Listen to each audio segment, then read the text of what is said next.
আসসালামু আলাইকুম everyone, welcome back to my channel. আশা করছি আপনারা সবাই অনেক বেশি ভালো আছেন। আমি আলহামদুলিল্লাহ ভালো আছি।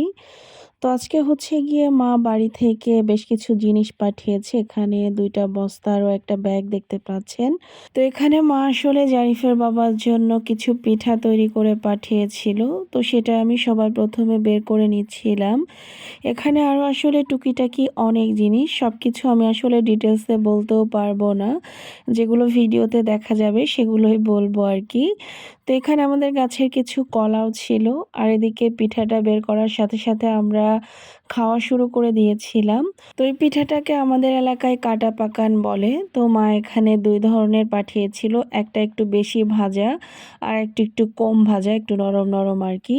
আর এখানে বেশ কিছু চিতই পিঠা পাঠিয়েছিল। তো পিঠাগুলো খেতে মাশাআল্লাহ ভীষণ মজা হয়েছিল, মায়ের হাতের পিঠা বলে কথা।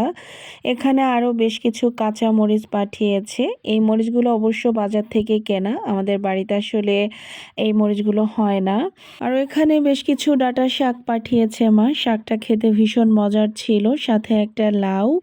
আর এখানে এগুলো সবই ফ্রোজেন আইটেম ছিল। তার মধ্যে ছিল মাছ, মাংস আর দুধ। দুধগুলো মূলত মা জারিফের জন্য পাঠিয়েছে, কারণ জারিফ দুধ খেতে ভীষণ পছন্দ করে। আর এখানে বেশ কিছু শসা, তারপরে জাম্বুরা, তারপরে কিছু বেগুনও পাঠিয়েছিল। এগুলো আসলে আমাদের বাড়িতে কোনোটাই হয়নি, সবগুলোই কেনা জিনিস, বাজার থেকে আব্বা কিনে এনেছে। আর এখানে ২ টা ডাব, সাথে ২ টা নারকেলও দিয়ে দিয়েছিল। তো এগুলো সবকিছুই আমি আসলে একটা একটা করে বের করে নিচ্ছিলাম বস্তা থেকে, সাথে জারিফের বাবা আমাকে হেল্প করছিল। তো এখানে আমাদের গাছের কদবেল পাঠিয়েছিল, এছাড়াও রসুন পেঁয়াজ পাঠিয়েছিল বেশ কিছু। আর এখানে বেশ কিছু আমরাও পাঠিয়েছে। তো এখানে মোটামুটি এই জিনিসগুলোই মা পাঠিয়েছে, হয়তো ২-১টা জিনিস আমি মিসও করতে পারি। আর এদিকে পরে দেখি যে এখানে বেশ কিছু বরবটিও পাঠিয়েছে, তো সেগুলো আপনাদেরকে একটু দেখিয়ে দিলাম।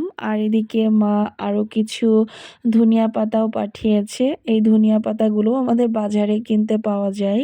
আর এখানে মা কয়েকটা দেশি মুরগির ডিম দিয়েছে, এগুলো আমাদের নিজেদের মুরগির পাড়া ডিম। আর এখানে আমি একটু শসা কেটে নিয়েছিলাম, শসাগুলো এতটা ফ্রেশ ছিল দেখে আসলে খেতে ইচ্ছা করছিল। তো যাই হোক, এটা হচ্ছে গিয়ে তারও ঠিক ২ দিন পরে, এখন হচ্ছে গিয়ে বিকেল বেলা। তো আমি জারিফকে নিয়ে যাচ্ছিলাম মিরপুরে। আর আজকে আমি জীবনের প্রথম সিএনজিতে উঠলাম, তাও আবার আমার বাবাটাকে নিয়ে। আমি এর আগে একা একা কোনো দিনও সিএনজিতে উঠিনি, আজকেই প্রথম বলতে পারেন।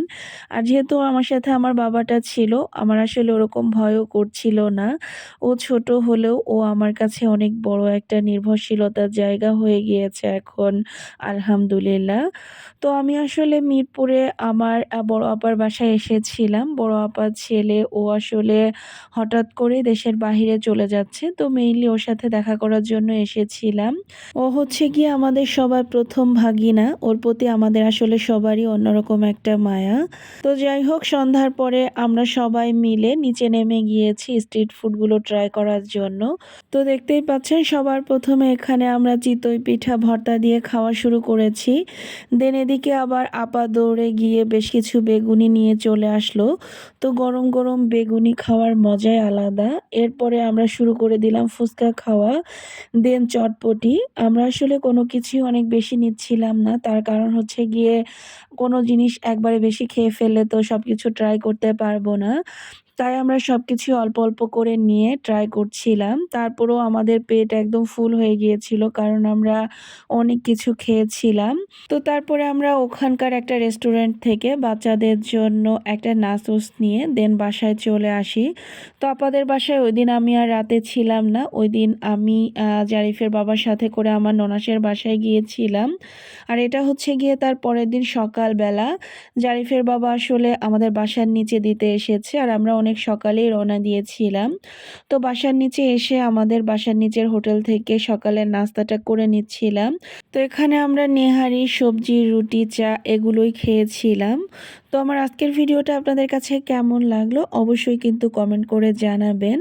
আর সবাই ভালো থাকবেন, সুস্থ থাকবেন, আমাদের জন্য দোয়া করবেন। আল্লাহ হাফেজ।